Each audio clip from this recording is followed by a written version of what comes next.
Hello everyone. आज हमारे साथ मनप्रीत जी बैठे हैं। मनप्रीत जी ने पंजाब यूनिवर्सिटी का एंट्रेंस एग्जाम क्रैक किया। ये मेरे पास कोचिंग लेने लास्ट ईयर अप्रैल में आए थे। तो इनका बोर्ड के एग्जाम्स भी शुरू हो चुके थे। इस टाइम ये प्लस टू में थे, है ना? प्लस टू में थे आप। तो जब आप मेरे पास आए थे तो आपके एग्जाम कब शुरू हुए थे बोर्ड्स के? मेरे एग्जाम मई जून में थे। मई जून में थे। अप्रैल मिड में आपके पास आया।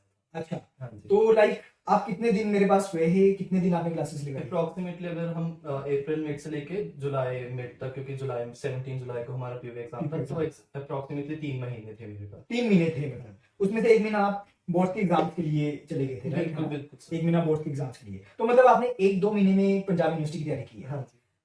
आपका रैंक भी टॉप 100 में था। कितना रैंक था आपका? हाँ जी, मेरा रैंक 74। 74 रैंक था इनका। 1-2 महीने में आपने तैयारी करके इतना रैंक लिया। हाँ।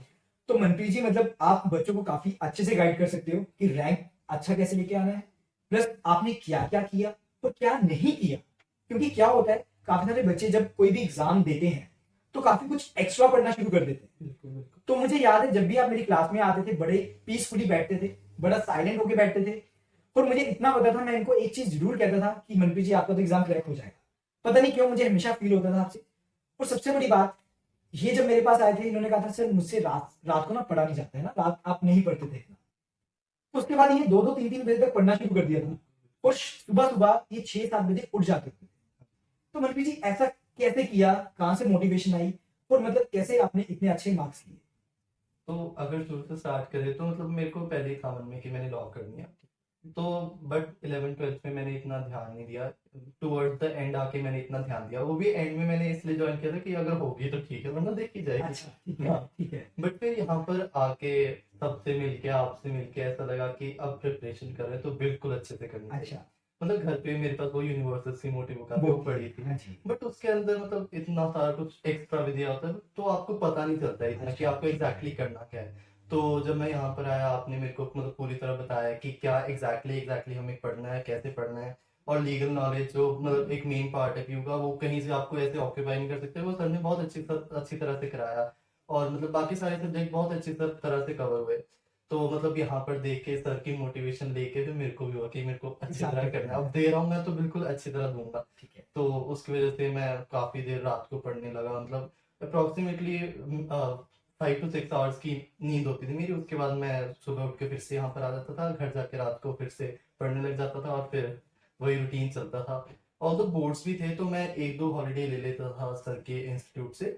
बट फिर भी बोर्ड्स का मेरे को इसलिए कोई लॉस नहीं हुआ। मेरे 94% आए थे 12th में, बिकॉज मैंने ऑलरेडी प्रिपेयर किया हुआ था बोर्ड्स के लिए। तो मैं इसलिए ज्यादा अच्छी तरह कोचिंग पे मतलब पीयू के एग्जाम के लिए फोकस कर पाए थे। ठीक है, ठीक है। मनप्रीत जी, मतलब कि आपने बोर्ड के साथ साथ पीयू लॉ एंट्रेंस के एग्जाम को एक साथ मतलब पढ़ा, हाँ है ना? एक साथ स्टडी की, तो ये बड़ा मुश्किल रहा होगा आपके लिए, मतलब, है ना? हाँ जी सर, बिल्कुल मुश्किल रहा। मतलब अगर आप घर पे बैठो और आप प्रिपेयर कर रहे हो खुद से, तो मतलब उतनी ज्यादा आपके अंदर मोटिवेशन नहीं आती। यहाँ पर आओ तो आप और बच्चों को मिलते हो जो आपसे भी कितनी ज्यादा मेहनत कर रहे हैं। हमारे पास विधि जी थे, 13 रैंक। उन्होंने इतनी ज्यादा मेहनत की है, तो उनको देख के लगता था कि मैं क्या कर रहा और हूँ। मेहनत करूँ और हार्ड वर्क करूँ। बिल्कुल। तो मनप्रीत जी, जैसे कि आपने लॉ की, तो आपने कहा कि मुझे शुरू से ही था कि लॉ करनी है। हाँ जी। तो ऐसा क्यों, मतलब लॉ क्यों करनी थी आपको? इतना क्या क्रेज था आपको लॉ करने का? मेरे को शुरू से वो कॉमर्स, मेडिकल, नॉन मेड में कोई इंटरेस्ट नहीं था, तो मैंने ह्यूमैनिटीज ही ली थी 11th में। तो मतलब शुरू से मैं काफी देर से एमएन्स वगैरह, डिबेट्स वगैरह अटेंड कर रहा था। Great. तो उनसे मेरे को लगा था कि law would be a better option for me than other subject, other तो स्ट्रीम्स। लॉ करने के बाद जैसे आपके घर में कोई फैमिली मेंबर एडवोकेट है या फिर कोई नहीं, जज कोई? फर्स्ट अच्छा, फर्स्ट जनरेशन आपकी है। तो मतलब इतना क्रेज था। हाँ तो आपने 5 ईयर के बाद क्या करना है? 5 साल की लॉ के बाद आप क्या करना चाहोगे? जी। फिलहाल तो जुडिशरी का ही प्लान। जुडिशरी का ही प्लान है। तो मतलब कि आपने शुरू से ही सोच लिया है कि मुझे हार्ड वर्क करना ही करना हाँ है। जी, हाँ जी, बिल्कुल। तो पंजाब यूनिवर्सिटी की बात करूं, जैसे कि आपको अप्रोक्स 7-8 मंथ्स हो चुके हैं ना, अगस्त सितंबर में आपकी एडमिशन हुई थी। तो आपको कैसा लग रहा है वहां पर? कैसा, मतलब टीचर्स हैं, कैसा आपको अच्छा लग रहा है? प्लस जैसे कि आप डे स्कॉलर हैं, है ना, हॉस्टल में नहीं रहते। बिल्कुल। तो आप जुडिशरी सब कुछ कैसे मैनेज करते हो, सारी क्लासेस मैनेज कैसे करते हो? तो थोड़ा सा बच्चों को बताएं। तो मतलब जैसे कि मतलब पीयू की क्लासेस मतलब ठीक, उनका बिल्कुल ठीक टाइम होता है। तो हमारे पास लाइब्रेरी जाने का भी टाइम होता है और चीज़ें करने का भी टाइम होता है। तो मतलब सब कुछ मैनेज हो जाता है, इतना मुश्किल नहीं होता। और अभी हमने पीयू के एंट्रेंस एग्जाम में देख लिया कि कितनी मेहनत आपको एक साथ डालनी पड़ती है। तो अगर आप स्टार्टिंग से शुरू करो तो आपके पास ज्यादा अच्छे से, ज्यादा क्लैरिटी ऑफ सब्जेक्ट्स होगा, ज्यादा अच्छे से प्रिपरेशन होगी। बिल्कुल ठीक है, बिल्कुल ठीक है। प्लस स्टूसी भी जाते हो गया है ना, स्टूडेंट सेंटर मेन पॉइंट है पंजाब यूनिवर्सिटी का। हाँ जी, तो मतलब कि साथ साथ दोस्तों के साथ हाँ जी, हाँ जी, एंजॉय भी करते रहते बिल्कुल हो बिल्कुल हार्ड वर्क के बिल्कुल। साथ ऐसा कुछ नहीं है कि आपको सब कुछ ही छोड़ना पड़ेगा।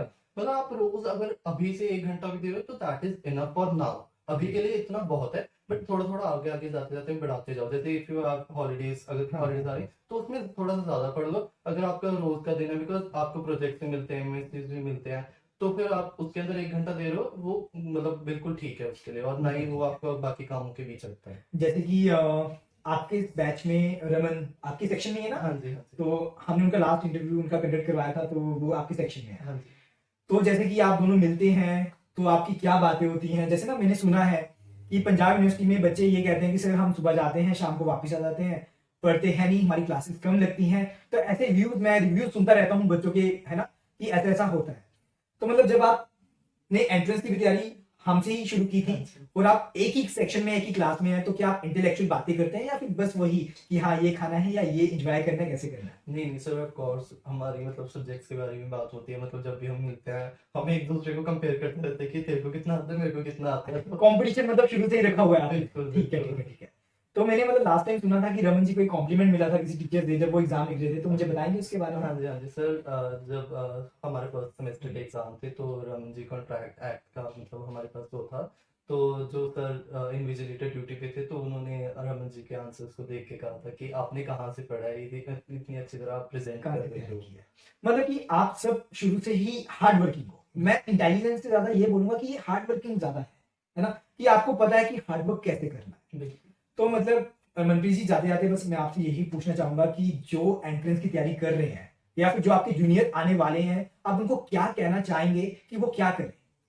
देखो, द फर्स्ट थिंग इज कि आप मतलब डिले मत करो। अगर आपको करना है, आपको पक्का है, तो आप अभी से शुरू कर दो, ऐसे डिले मत करो। वरना फिर जैसे कि मेरे साथ हुआ था कि 12th के लिए एग्जाम बीच में आ गए थे, और फिर आपके पास एंट्रेंस भी है, तो आप शुरू से पढ़ना शुरू करो। आप अपने सब्जेक्ट्स को डिवाइड कर लो। कुछ ऐसे सब्जेक्ट्स होते हैं जो चेंज नहीं होते, तो आप उनको पहले ही सारा कुछ करके रख लो। कि जैसे कि स्टैटिक पार्ट होता है, स्टैटिक जीके, वो चेंज नहीं होगी, तो आप उसको अच्छी तरह ही पहले याद करके रख लो। जो डायनामिक सब्जेक्ट्स हैं, लाइक करंट अफेयर्स, जो रोज नए नए आ रहे हैं, तो आप उनको धीरे धीरे दिन के साथ दिन याद करते रहो। तो स्टैटिक वाला साइड करके थोड़ा थोड़ा रोज रिवाइज करते रहो, तो it will be easy for you. मतलब पढ़ते रहो, ऐसा रुकने का कोई पॉइंट नहीं है। मतलब यही थोड़ा टाइम होता है आपके पास, उसके अंदर आप कर गए तो कर गए, अदरवाइज फिर आपको बाद में तो पछतावा हो जाएगा। प्लस मनप्रीत जी, बस एक लास्ट क्वेश्चन, अकेडमी का क्या रोल रहा आपका एंट्रेंस एग्जाम क्रैक करवाने सर अकेडमी का ही तो मेन रोल था। मैं तो पहले आई वाज फ्री माइंड कि मेरे को हो जाएगा तो ठीक है, तो यहाँ आके ही पता चला कि हाँ ऐसे होता में? है। पहले से ये बात शुरू की थी। तो मनप्रीत जी, मैं आपको ना बार बार बुलाऊंगा कि आप हमारे जूनियर, जो आपके जूनियर्स होंगे बेसिकली, आप उनको गाइड करते रहे। हमेशा मैं एक बात बोलता हूँ कि जो हमारे सीनियर्स होते हैं वो हमें काफी अच्छे से गाइड कर सकते हैं, बिल्कुल। अगर वो सीनियर अच्छा है तो, है ना? तो ये बात होती है। तो चलो, मुझे इतना पता है कि मनप्रीत जी आपको हमेशा ठीक गाइड करेंगे, अच्छे से ही गाइड करेंगे। तो मनप्रीत जी, कुछ और कहना चाहते हो अगर आप? तो वही, मेहनत is the mantra। मेहनत इज द मंत्र। आई होप सभी को ये वीडियो अच्छी लगी हो। तो आज के लिए हम इतना ही, ठीक है? Thank you everyone, thank you so much.